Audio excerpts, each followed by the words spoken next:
Welcome to the Deep Dive. Today, we're diving into one of literature's most enduring mysteries, the death of Edgar Allan Poe. A fittingly eerie tale for the master of the macabre, don't you think? Absolutely. We're dissecting the Wikipedia article on the death of Edgar Allan Poe, and wow, it is packed with details and accounts and enough speculation to make your head spin. Are you ready to play detective? Let's get to the bottom of this. Okay, so picture this. October 1849, Baltimore, Maryland. Edgar Allan Poe, literary giant, is found delirious at Ryan's Tavern. Ryan's Tavern, wasn't that a rather disreputable place? It had a bit of a reputation, let's just say that. But here's where it gets really interesting. He wasn't found in his usual attire. Witnesses say his clothes were shabby, ill-fitting, almost as if they belonged to someone else. Interesting. That is curious. This wasn't the Poe everyone knew, a sign of something more than a simple bender. Disorientation, foul play even. It's a thread we'll need to keep pulling on. Right.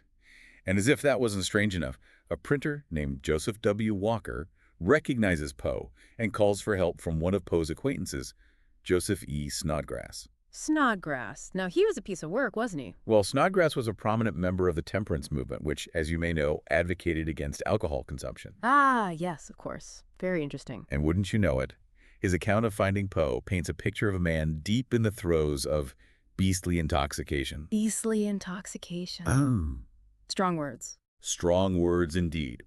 Now keep in mind that beastly intoxication in the 19th century carries a different weight than it does today.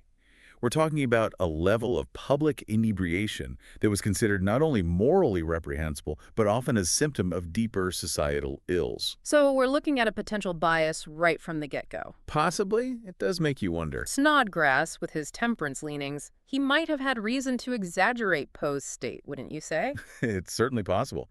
Did he want to believe the worst of Poe? To use him as an example for his cause? Or was he simply relaying what he saw, however skewed his perception might have been? It's a classic case of unreliable narrator, only this time it's real life. Exactly. But the plot thickens, because Poe is then taken to Washington College Hospital under the care of Dr. John Joseph Moran. Dr. John Joseph Moran. Now, his accounts of Poe's final days have fueled centuries of speculation. And for good reason. His stories changed over time. Initially, Moran claimed he contacted Poe's family immediately, but later evidence reveals a significant delay.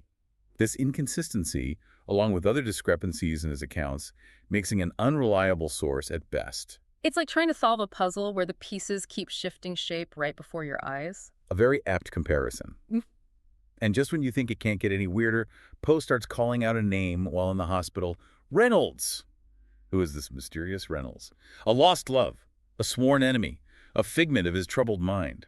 Well, the article throws out a few possibilities. I bet it does. Each more tantalizing than the last, really. There's Jeremiah Reynolds, an explorer and writer whose life story seems ripped from one of Poe's own tales. Wow, how interesting. And then there's Henry Reynolds, a Baltimore judge with ties to Ryan's Tavern, which, if you recall, is where this whole saga began. So many possibilities, so little to go on. It's enough to make you question everything. And just when you think you might be closing in on the truth, the article, it throws another curveball. It seems Dr. Moran, never one to let a good story fade, later changes his account to mention Mrs. Herring. Wait, Herring, as in Poe's relatives. The Herrings of Baltimore? The very same. Could this be the missing link? It's certainly a strong contender, isn't it? I mean, it's entirely possible that in his delirium, Poe was calling out for his uncle-in-law, Henry Herring. It makes sense. Misunderstandings happen, especially in those days before sophisticated medical care. Exactly. It's like every twist in this tale just deepens the shadows surrounding Poe's final days. But let's talk about the elephant in the room, shall we? The official cause of Poe's death. Undetermined. Undetermined. And likely to remain that way. Of course. The medical records from Poe's time at Washington College Hospital have vanished, lost to history. The ultimate cold case for any literary detective. Isn't it? So, with no clear medical explanation, the door is wide open to speculation. The article mentions alcoholism, of course, fueled by Snodgrass's account. Right. But given what we've learned about his potential bias, Can we really take that at face value? Well, we have to tread carefully. While Poe's relationship with alcohol is, shall we say, well documented, It's out there. it's important to remember that those who knew him personally offered, well, conflicting accounts. They did. The article mentions Thomas Maine Reid, a fellow writer, who claimed that while Poe enjoyed a drink, he never witnessed him completely lose control. Okay, so maybe not the raging alcoholic some have made him out to be, but then how do we explain his behavior in those final days? Ah, that's the million-dollar question. And it's led some scholars to explore other possibilities. The article mentions rabies as a potential culprit. Rabies. Now that's an interesting twist. It's not as far-fetched as it sounds. Okay, tell me more. Consider the symptoms. Oh, Delirium, confusion, even hydrophobia. hydrophobia, a fear of water, for our Yeah. listeners who aren't familiar. Exactly. All of these were reportedly exhibited by Poe in his final days and are consistent with rabies. And let's not forget, rabies has a long incubation period, meaning Poe could have contracted it weeks or even months before his death, completely unaware of the danger lurking within. Precisely. Of course, it's just a theory, but one that has gained some traction among Poe scholars. I can see why. But hold on to your hats, because the article doesn't stop there. It dives into even more outlandish possibilities: cholera, suicide, even a bizarre practice called cooping. Cooping. Cooping. Okay, you're going to have to break this one down for me. It sounds like something straight out of one of Poe's more sinister stories. Imagine this. It's election season in 19th century Baltimore, a time of, shall we say, political fervor. And rampant corruption. Indeed. And gangs would kidnap people off the streets, cooping them, and force them to vote for their chosen candidate multiple times. They couldn't have gotten away with that, could they? Oh, but they did. They would ply their victims with alcohol, disguise them to avoid detection, and use threats or violence to ensure their cooperation. It was a dark, dark underbelly of the political machine. So some believe Poe might have been caught in the crossfire of this cooping scheme. That's a chilling thought. Chilling, but not entirely implausible. Really? Well, except for one major detail. Poe was a well-known figure in Baltimore. He was. Oh, yes. Wouldn't someone have recognized him, even in a disheveled state? That's a good point. It seems like a stretch, even for a city known for its, shall we say, shadowy dealings. This is incredible. Every clue, every theory, every dead end, it just pulls us deeper into the mystery.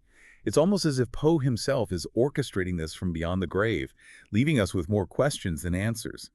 And as if Poe's final days weren't shrouded in enough mystery, his funeral itself adds another layer of intrigue to this already captivating tale. It's true. Poe's send-off was a far cry from the grand spectacle one might expect for a literary figure of his stature. It really does make you wonder. A small, sparsely attended affair, a cheap coffin, Oh, awful. and no sermon. Because, as the officiating minister put it, rather bluntly I might add, the crowd was just too small. It seems almost disrespectful, doesn't it? As though even in death, Poe couldn't escape a touch of the macabre. It does, doesn't it? It makes you wonder about the circumstances surrounding his passing and the way people perceived him, even then, in those final years. Right. But of course, the story doesn't end there. Decades later, Poe gets a grand reburial, complete with a monument befitting his literary legacy. But even this gesture of respect wasn't without its share of, shall we say, poetic irony. Oh, this I have to hear. What could go wrong with a reburial, you ask? Well, it seems they managed to exhume the wrong body first. It's quite comical, in a morbid sort of way, isn't it? You really can't make this stuff up. It's as if fate itself was determined to keep Poe shrouded in mystery, even long after he was gone. Almost too perfect, isn't it? As if Poe himself scripted this final act, ensuring his legacy would be as enduring as it is enigmatic. But speaking of legacies, we can't overlook the role of Rufus Griswold in shaping Poe's posthumous reputation. Ah, yes, Rufus Griswold.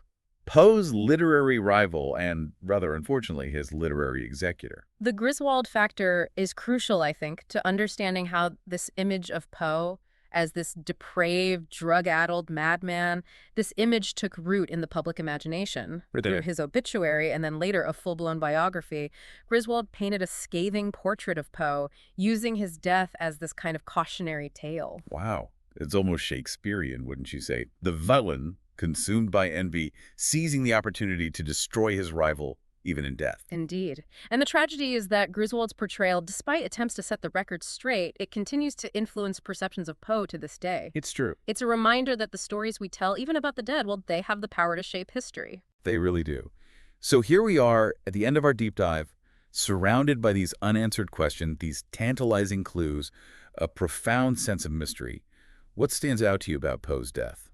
For me, it's the way his death, like his writing, continues to fascinate. It's a mystery that refuses, really, to be solved, leaving us to grapple with the same questions that plagued those who knew him. It's true. Was it a tragic end, fueled by his own personal demons, or a more sinister demise, shrouded in conspiracy? We may never know for sure, and perhaps that's the point. It's the ultimate unsolved case for any lover of literature, and a chilling reminder that sometimes truth can be stranger than fiction. What we're left with are the stories, the whispers, the enduring legacy of a literary genius whose life and death remain shrouded in shadow. Until next time, keep exploring, keep questioning, and never be afraid to delve into the shadows.